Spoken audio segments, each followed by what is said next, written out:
บ่ได้เป็นแบบก้อนี้นตาจะบอดนั่นเป็นหยังก็ ฮะ ก้อนตาจะบอดเจ้าเป็นหยังตาเจ้าน่ะ ก้อนตาสิบอดนี่มัน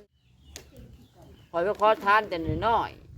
เจ้านะ ๆเลี้ยงลูกค่ะ ขอทานก็ได้ถ้าตาท่านนั้นบอดบ่ บอดแล้วไป อ๋อ หา บ่เจ้าไปขอทานเลี้ยงลูกแต่ลูกยังไงน้อย น้อยๆตาบอดแล้ว โเจ้าตาบอดแล้ว โดย เมียบ่พาไปตะกี้น่ะ เมียไปตะกี้หาไปกับคนบ้านเขา ไปขออยู่แซ่ ขอในตลาดของแรก อืม ไปแกงกอกใช้เชโนก็ไป เออ ผู้ใจดีผู้ใจบุญกะเพิ่นกะป้อนเงินให้ใส่ขันได้ถือขัน ผู้ใจดีมันก็เว้าไปหั่นล่ะ เราร้องเพลง เขาก็ไล่นี่ ขอบ่ ฮะ ร้องเพลงขอ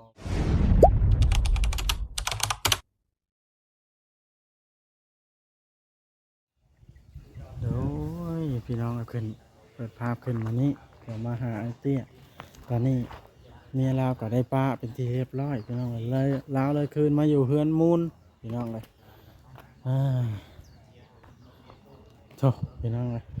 นี่เราก็นั่งอยู่จะเป็นยังไงสาเหตุจังป้ากันนะสบายดีอ้ายมะ อ่ะ สบายดีเด้อ สบายดีทักทายสบายดี สบายดี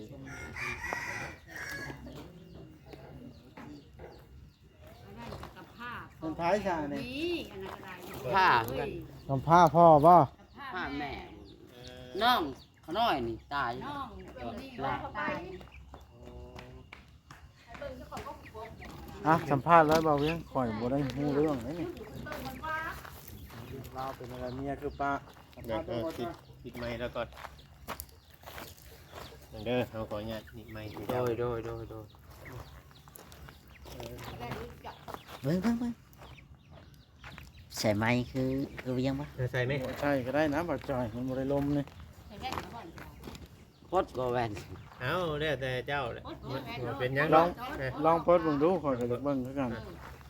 บ่เห็นฮู้จักดีบ่อ้าย ตาขาวหมดเลยเห็นมันเป็นดักขาว เอาสบายดีกันเด้อเตี้ยเด้อ โดย สบายดี FC เพิ่นก่อนพี่น้องเนาะมาทาง ทักทายสบายดี โดย ผู้ใหญ่ใจบุญทั้งหลาย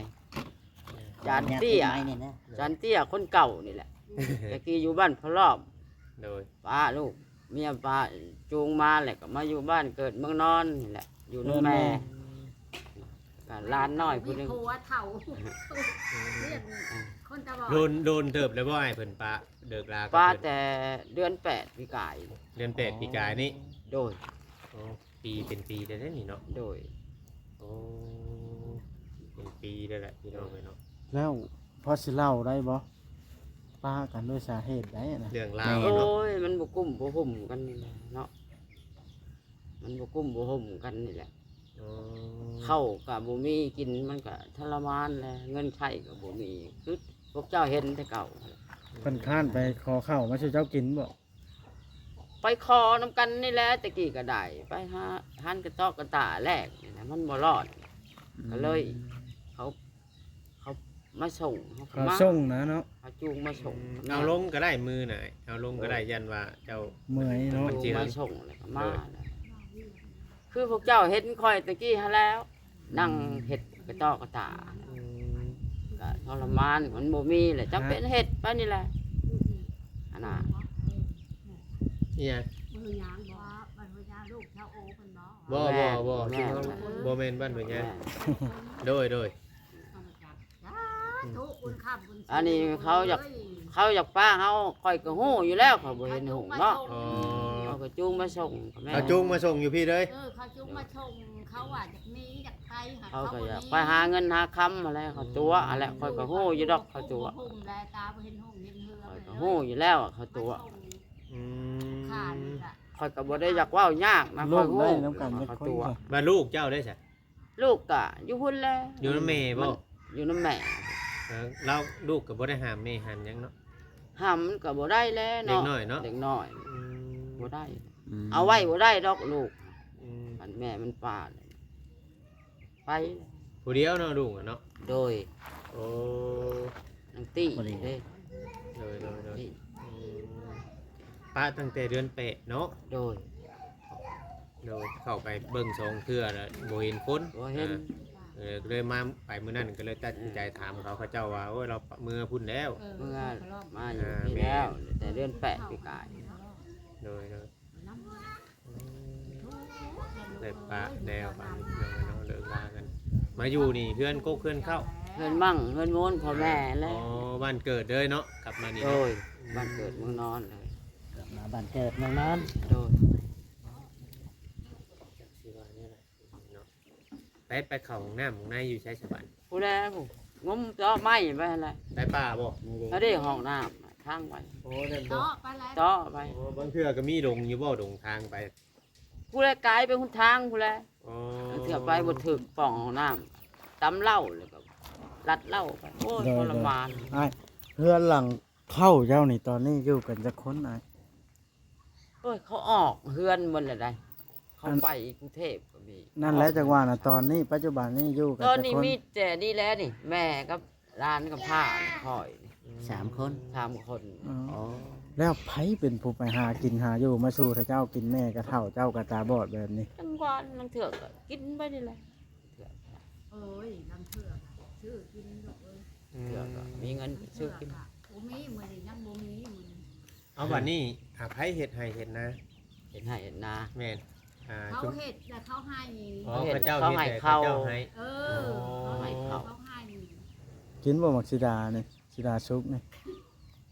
ทำไผ่ ถามเจ้าเหรอ อ่ากินอะไร นี่เด้สิดาซุกนะมัน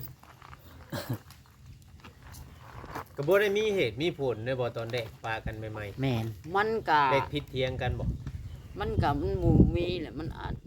สารพัดแล้วมันบ่มีมันบ่กุ้มกันกินแล้วนะว่าแหละเข้าวก็บ่มีแหละเงินใช้ก็บ่มีเวียกบ้านการเมืองเขาก็เก็บคือกันได้คนบ่เห็นหงอย่างบ้านเมืองเป็นบุญเป็นกุศลเขาเก็บคนล้มคนตาย จะได้บ่กุ๊ก พ่อแห้งแหละคอยพบมาแล้ว เจ้ามานี่นั่น อืม ลูกไล่มาเด่นน้ำอยู่บ่ มาอยู่ได้ มาอยู่เนาะ มันมา ลูกนี่คือว่าบ่ได้ป้าได้หยังเนาะ มันมากะมันเสือมีเงินก็ให้มัน10,000ก็เมื่อ เด็กน้อยเนาะ วันนี้น้อยมันเป็นเช้าเลย13 14จำเขาอีนี่แหละ ชำลานเจ้าภูคำผ้าเจ้าไปทางใด โดย ป๊าบตก แต่มัน พี่น้อง ก่อนพวกนั้น แยกกัน สัมภาษณ์กันเฮือนนี่หลังใหญ่ลิเฮือนนี่เนาะเฮือนแต่ข้าวโบราณดึกดำบรรพ์เอาแม่ตู้ย่างมานี่ดูเจ้านะคอยสิสัมภาษณ์เจ้าจักเล็กจักหน่อยนี่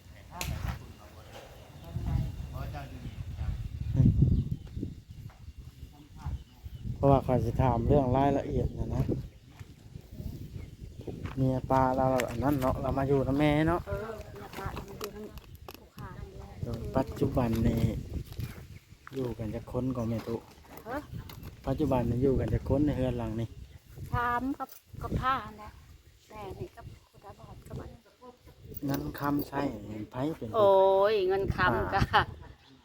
ลูกผู้นั้นให้ลูกผู้นี้ให้ผู้เล็กผู้น้อยใช่ไปลูกเอ้ยเรียกบ้านการเมืองก็อยู่น้ำแม่นี่เท่าแรกกันยังบ่ได้ยังได้เสียเรียกบ้านการเมืองน้ำหมูอยู่ละ โดยแล้วอัน เป็นลมคนตายอะ จะค้นลูกแม่ตู้นะ 8 คน ยังเบิด8เลย บ่ตายแหละผู้หนึ่งแม่ต้นตาย เขาก็เมื่อเฮินลูกคนผัวบ่ได้ลูก เดี๋ยวนี้อยู่แต่ก็แม่ตู้กับผู้ตาบอดแล้วก็หลานผู้หนึงครับ เออ เออ แม่ตะกัดบ่เห็นห้องคือกันเลยที่บ่เห็นห้องเดียวกับ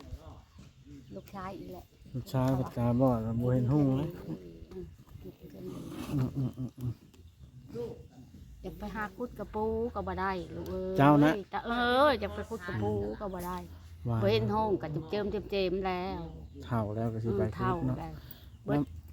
ติว ตู้ หากินแล้วแหละ ชื่อนั่นแหละแม่ตู้เจ้า อันไม่เท่าเข้มหมา ฮะ ไม่เท่าเข้มหมา แม่เท่าเฮ็บหมา เออ เว้าเป็นจันพิลึกก็ได้ชื่อก็ได้ เฮ้อ ชื่อเป็นตาอันตกใจแล้วแม่เท่าเฮ็บหมา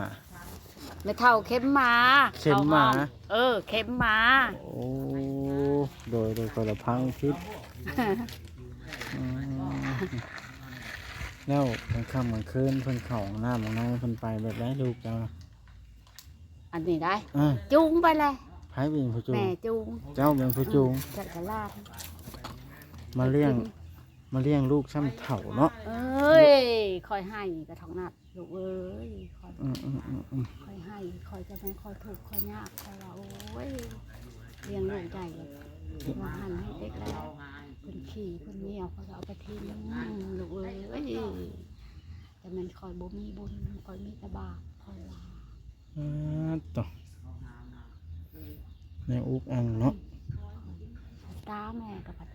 หมูนี่ เก่าเราเอาเมียแล้วเมียมาชงเนาะ ให้มาส่งเขา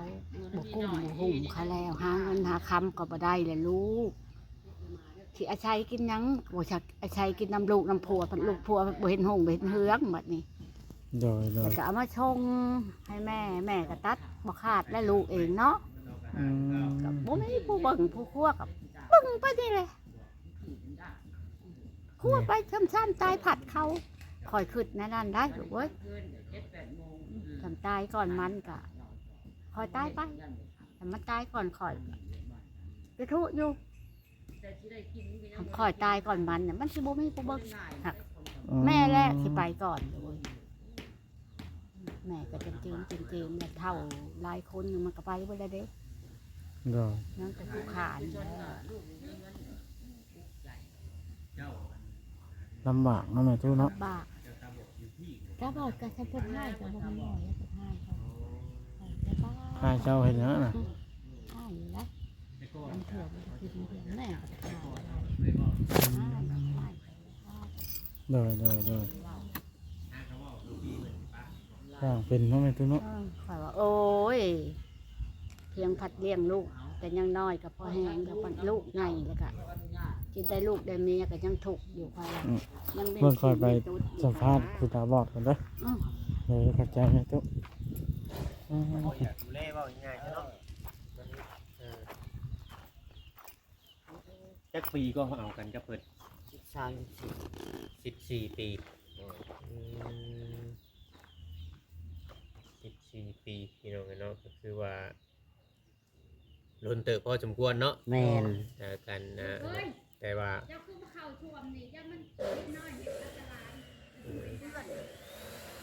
เพราะว่าเราก็ได้กลับมาอยู่พี่ก็เพราะว่าหนึ่งมากอะเฮาบ่เห็นหุ่งเห็นเทื่องเลยกับทำสิเว้าไปได้ก็จักสิว่าได้หน่อยเนาะ โดยคือว่า อืม ค่อยย่างนี่ก็ได้ลงมาแต่นี่มาเข้าตารางเฮือนเตาะไปหน่อยหนึงก็ลงหน้าลงหลัง เพื่อนมาเพื่อนสูงยังดีได้เจ้าบ่ตกเนาะ มันกว้างอะไรก็บ่ตกดอกมันนั่นน่ะใหญ่ๆเฮาก็ลูกก็น้ำพา วันนี้กินข้าวกินน้ำแต่ละมื้อนี่กินข้าวกับหยังแต่ละมื้อ วันนี้ก็บ่มีหยังกินนี่แหละ บ่มีแนวกิน มื้อเช้านี่ก็บ่มีอยู่มัน ห่างมาพี่น่ะย่าชานเนี่ยกับบุงกระตามันยังนี่เนาะตอกกระ ยา แตกนี่เนาะ ลำบาก บุ้ง ตะกี้มันหัน ให้บ่ แต่กี้หามันบ่เฮ็ดก็บ่ได้มันมีครอบครัวเนาะอยู่นำเขามาอยู่ไปสิแหละพ่อแม่เขาก็บ่คุ้มไม่เฮ็ดนะ โอ้ คันอยู่พุ่นแล้วบ่ได้อยู่แล้ว ไม่ได้อยู่ชื่อใดเราอยู่พุ่นได้กิน โดย ชานกับบุงกระตาทั้งนั้นนี่เพราะว่าต้องหาว่าง่ายๆซะ โดย คำบ่เฮ็ดบ่หานี่เฮ็ดสิยัน คันบ่เฮ็ดเอาบัดเป็นห่วงลูกเต้าก็ลำบากเขาบ่ได้กินก็คือเขาบ่ได้กินนะ ลูกยาโรงเรียนน่ะบ่เดียน มันก็สิยาแล้วมันยา เจ้าก็บ่จักเนาะ โดย โอ้ มาพี่ก็หลายเดือนแล้วเด้มันเข้าเป็นปี นี่แหละเรา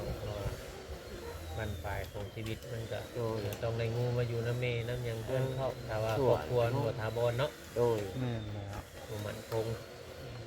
เพื่อนนี่ก็เฮาตามเฮาเบิ่งลักษณะนี่โดนเติบพอสมควรนะ ต้นมา บ่โลดละ100 ปี หลายปีอยู่เลย ปีนี่มันเป็นสิเพมัน เพื่อนเก่าอะไรอย่างเงี้ยเก่าโดนเดทีเพิ่นเอาสังกะสีขังกับสังกะสีไปจนขอบเมียงโดน แต่ก็ยอมเฮาว่าใหญ่แฮงเนาะ แม่น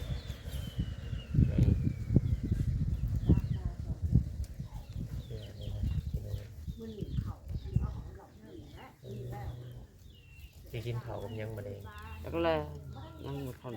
แว่นตามันก็เห็นหุ่งอยู่ว่าเป็น บ่ใช่ก็ ใช่ชื่อนี่บ่ ใช่บังลมนี่แหละมัน โอ้ใส่บังลมมือชื่อ คันบ่บังกับลังเถื่อมันก็แสบตา แบบมืดเลยบ่ตาเจ้าแก ขาวไปหมดแล้วได้ เดี๋ยวไปขาวเลยบ่ ขาวไปในตานี่ค่อย แบบบ่แม่นว่าเห็นล่างๆดิ่งๆบ่แม่นเนาะ บ่ได้เห็นขาว โอ้ มันบ่มีฮอดจอผู้คนอย่าง อืม คนน้อยก็บ่มีมันก็บ่เห็น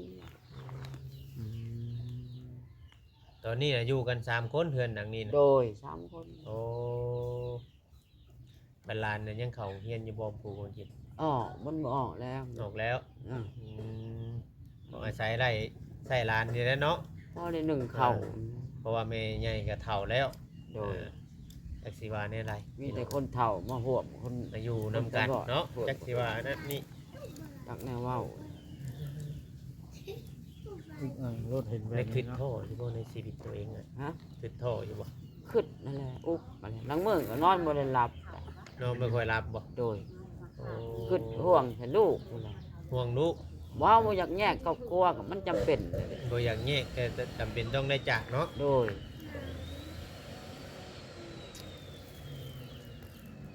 ขึ้นอยู่แล้วหลังมื้อหลังคืนก็เฮ็ดชอดแจ้งบ่ได้นอนคือไป เป็นห่วงลูก เป็นห่วงลูกแม่น โดย แต่ว่าลูกจักที่เป็นห่วงเขาหรือบ่พ่อแม่นี่เป็นห่วงแหละลูกคอยถึกแล้วนี่มีลูกคอยเป็นห่วงเลยลูก โดยแต่ลูกนี่เฮาก็บ่ฮู้ว่าเพิ่นคิดฮอดพ่อหรือบ่ โดย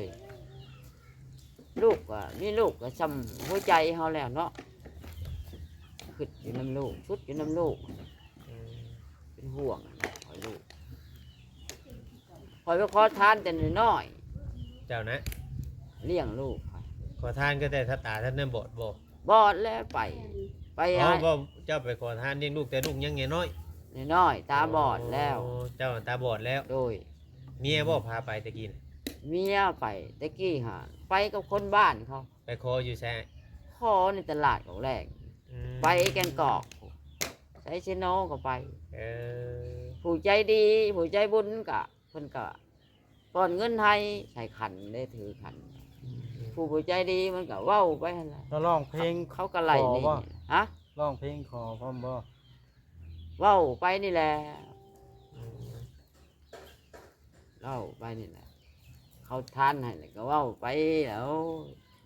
อยู่ดีไม่แห้งเด้อไม่ใหญ่ไม่ยาเอ้ยมันจำเป็นเลยก็เว้าไปแล้วไหนๆก็ได้เนาะ โดย ผู้ใดใจบุญก็เอาให้สงสาร อืม ผู้ใดบ่ใจบุญเขาก็บ่ได้ที่กันได้เขาก็ให้ซ้ำ โดย เขาเข้าไปในหันเขาก็ให้ไล่หนีรถแต่ล้านเขาบ่มาให้มาใกล้บ่โอ้ เขาบ่ให้เข้าไปใกล้ล้านเขา แต่มันจำเป็นเนาะ แต่มันจำเป็น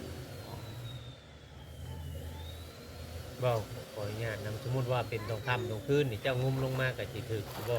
ทางแบบว่าเฮาไปเข้าห้องน้ำตรงค่ำตรงคืน เป็นกลางค่ำกลางคืนหั่นนะ โดย เป็นกลางค่ำกลางคืนก็เนี่ยแม่นี่แหละครับ แม่ โดย โอ้ แม่ผู้เฒ่าแห้งอันนี้ แล้วก็ใต้ไผ่เนื้อ โดย ไปห้องน้ ลำบากเนาะ ำโดย ลำบากอีกที คอยขึ้นก็บัดบ่เห็นแม่ไปพ่อแห้งอีกคอยตกนรกบางใหญ่ๆจักอยู่แบบใดไปแบบใดโอ้เว จั ร กปีแล้วแม่เจ้านะ เราก็หลายปีเลยเจ้า7-8 จักปีก็ให้เอาเดือน คอยนี่53 ปีแล้ว 53 โดยมันก็172ปีฉลู ตะกี้แต่ก่อนนี่ได้ว่ายังเฮายังตาเฮายังบ่ได้บอกได้หยังแต่ว่าหนังสือสื่อนี่น่าจะเป็นอยู่บ่ ฮะ เป็นอยู่บ่หนังสือบ่ยัง เป็นได้ เป็นเบิดเนาะ เป็นหนังสือเป็น เออ เขาเรียนอยู่มหนึ่งแล้วออกอยู่มหนึ่งแล้วเขาก็ออกเลย โอ้เขาเฮียนอยู่แต่ว่าตะกี้พอเอาคือเว้าเนี่ยเนาะเราก็บ่ได้อันนั้นใช้หูใช้ตามันปก ตะ ติ กี้ตาบ่ได้เป็นแบบ ก้ นี้ อนตาจะบอดนั่นเป็นหยังก็ ฮะ ก้อนตาจะบอดเจ้าเป็นหยังตาเจ้าน่ะ ก้อนตาสิบอดนี่มันคัดได้ คันบ่ มันคัดมันคัน อ๋อคัดแต่คันน้ำตา คัน น้ำหยัง คัน บ่ แหละในตาเขานี่แสบ แคบแล้วบัดนี้มันก็ตะมิดน่ะมันเป็นเบื้องนี่ก่อน